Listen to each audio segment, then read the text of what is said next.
वाला बांध पूरी तरह शांत था, लेकिन तभी अचानक एक जोरदार धमाका हुआ। बांध टूट गया। नदी का सारा पानी तेज रफ्तार से बाहर निकल आया। पानी की लहरें इतनी तेज थीं कि बरमूडा के सारे गांव एक एक करके डूबने लगे। न कोई मकान बचा, न चौराहा, न घड़ी का टावर। सब कुछ पानी में समा गया। जहाँ कभी इंसान दिखते थे, अब वहाँ मछलियां तैर रही थीं। इसी बीच गांव से थोड़ी दूर एक छोटी सी सैलून में अपनी बॉय अपने एक ग्राहक के बाल काट रहा था। तभी गांव का एक आदमी हाफता कांपता दौड़ता हुआ आया और चिल्लाया, बनी, अगर जिंदा रहना है तो जल्दी से दुकान खाली कर, अभी सब कुछ बह जाएगा। बनी हैरान रह गया और तेजी से दुकान खाली कर ली। जैसे ही वह बाहर निकला, एक विशाल पानी की लहर आई और पूरी दुकान को बहा ले गई। सब कुछ तहस नहस हो गया। बनी ने उस आदमी से पूछा, ये इतना सारा पानी अचानक कहाँ से आ गया? आदमी ने बताया, गांव के पास जो बड़ा बांध था, जो पूरी नदी का पानी रोक कर रखा था, वह आज सुबह अचानक टूट गया। सारा पानी तेजी से बह निकला और हमारे पूरे गांव को डुबो दिया। बनी ने पूछा, क्या तुम्हें पता है यह सब किसने किया? आदमी बोला, हाँ, आज सुबह मैंने टुंग टुंगट को बांध के नीचे जाते देखा था। उसके हाथ में हथौड़ा भी था। टुंग टुंग को तुम गांव के पास वाले सूखे पेड़ों वाले जंगल में मिलेगा। बनी ने बिना देर किए अपनी बाइक स्टार्ट की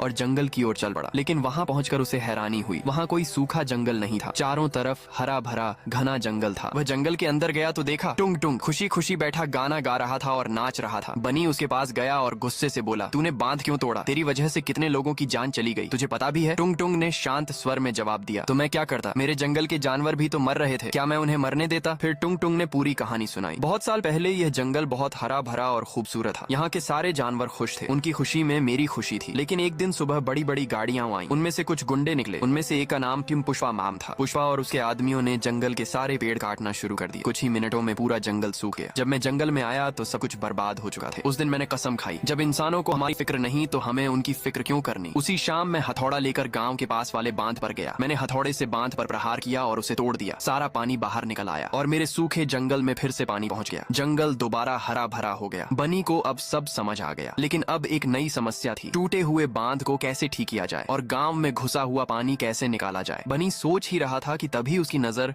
टुंग टुंग के पीछे खड़े कुछ बड़े बड़े जानवरों पर पड़ी। उसने टुंग टुंग से कहा, तुम बुरा ना मानो तो क्या मैं थोड़ी देर के लिए तुम्हारे इन जानवरों को अपने साथ ले जा सकता हूँ? टुंग टुंग ने हंसते हुए कहा, ले जा, लेकिन करेगा क्या? बनी मुस्कुराया और बोला, वो तुम मुझ पर छोड़ दो। बनी उन जानवरों को लेकर गांव लौटा। वहाँ पहुंचकर उसने जानवरों से कहा, जाओ, पूरे गांव का पानी पी जाओ। जानवरों ने धीरे धीरे नदी का सारा पानी पी लिया। पानी कम होता गया और गांव फिर से पहले जैसा सूखा और साफ हो गया। फिर बांध के पास गया। उसने मेहनत से बांध को ठीक करना शुरू किया। मेहनत की और धीरे धीरे बांध पहले जैसा मजबूत हो गया। पानी फिर से रुक गया। गांव से सारा पानी गायब हो गया। गांव वाले बहुत खुश हुए। उन्होंने बनी की बहुत तारीफ की। बनी ने जानवरों को वापस जंगल में छोड़